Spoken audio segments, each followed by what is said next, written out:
ভাই দেখেন, আসলে আজকে তো নারী দিবস, আন্তর্জাতিক নারী দিবস, কিন্তু বাংলাদেশের এখনকার যে প্রেক্ষাপট আমরা দেখছি সেখানে যে খুব সুখকর পরিবেশের মধ্য দিয়ে আমরা নারী দিবস উদযাপন করব, অমন পরিবেশটা কিন্তু আমরা পাচ্ছি না। যার দরুন আমরা মনে করি যে হচ্ছে এই নারী দিবসে আমরা এই যে গণস্বাক্ষরের যেই কর্মসূচি আমরা হাতে নিয়েছি, এটা অনেকটা বলা যায় প্রতিবাদ স্বরূপ। প্রতিবাদ স্বরূপ কিসের প্রতি যদি এখন জিজ্ঞেস করেন, তাহলে আমরা বলবো দেশে যে আইন শৃঙ্খলা বিদ্যমান আছে কিন্তু যে আইন শৃঙ্খলা কোনো প্রয়োগ নেই, তার বিরুদ্ধে একটা প্রতিবাদ স্বরূপ কিন্তু আমরা আজকের এই গণস্বাক্ষরের কর্মসূচিটা হাতে নিয়েছি।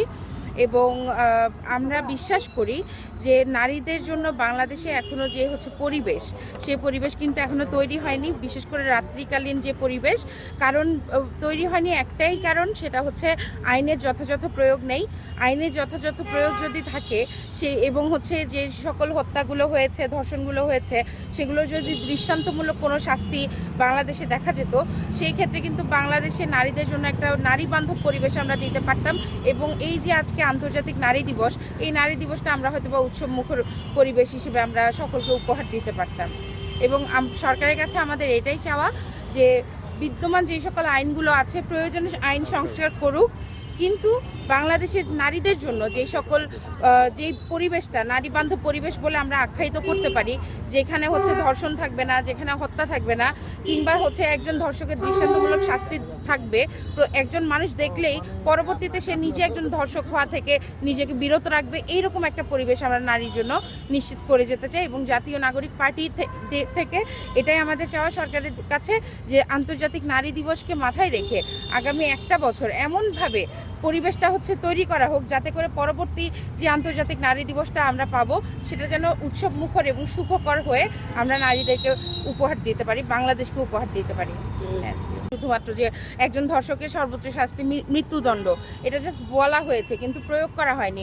যার দরুন এখানেও দেখবেন আমাদের ব্যানারে কিন্তু লিখে দিয়েছে যে শেখ হাসিনা ধর্ষকের আশ্রয়দাতা।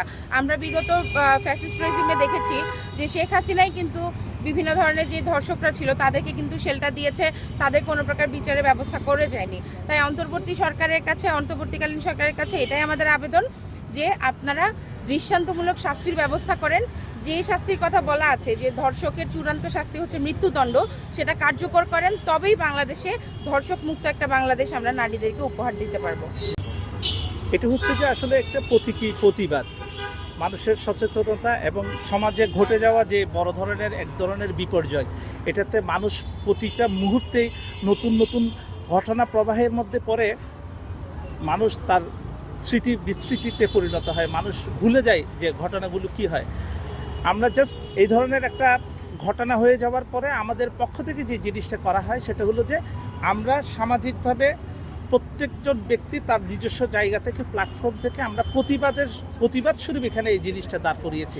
কিন্তু আমরা এটা প্রতীকী হিসেবে দাঁড় করাতে চাই না। আমরা চাই যে একটা সমাজ ব্যবস্থায় দীর্ঘ 16 বছরের যে অবক্ষয়, 16 বছরের যে বড় ধরনের ক্ষতি, এই সমস্ত জিনিসগুলোকেই যদি আমরা মনে করি যে অবক্ষয়ের জায়গায় সৃষ্টি হয়েছে, ওই অবক্ষয় থেকে আমরা উঠে আসার জন্য এই বন্দোবস্ত করা। নাগরিক পার্টির পক্ষ থেকে একটি গণস্বাক্ষর কর্মসূচি করা হয়েছে। পাশাপাশি আমরা জাতীয় নাগরিক কমিটিতে যারা আছি, অর্থাৎ যারা আমরা আপাতত রাজনীতিতে যাব না, রাজনীতির সংগঠনে থাকবো, সরকারের একটি প্রেশার গ্রুপ হিসেবে আছি, তো আমরাও এখানে একটি গণস্বাক্ষর কর্মসূচির আয়োজন করেছি। আমরা চাই যে ধর্ষকের ফাঁসি যেটি আছে সেটি কার্যকর হোক, আমরা সেটি দেখি, এরকম একটি ব্যবস্থা আমরা চাই। আপনারা জানেন রাজশাহীগামী বাসে যে 2 জন নারী ধর্ষণের শিকার হয়েছিল, তখনও আমরা এখানে প্রতিবাদ জানিয়েছিলাম, কিন্তু তখন থেকে শুরু করে এখন পর্যন্ত কতগুলো ঘটনা ঘটে গেল, কিন্তু একজন ধর্ষকেরও ফাঁসি হলো না। আমরা সরকারকে আহ্বান জানাতে চাই, আপনারা আমাদের বোনদের, আমাদের মাদের নিরাপত্তা দেন।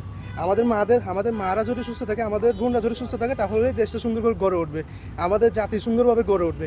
তাই আমাদের একটি আহ্বান, আপনারা নিরাপত্তা নিশ্চিত করুন এবং ধর্ষকদের ফাঁসি কার্যকর করুন। ধর্ষকদের যদি ফাঁসি কার্যকর করতে পারেন, তাহলে আরেকজন মানুষ ধর্ষণের আগে চিন্তা করবেন, ভয় পাবে, নিজেকে সংশোধন করবে।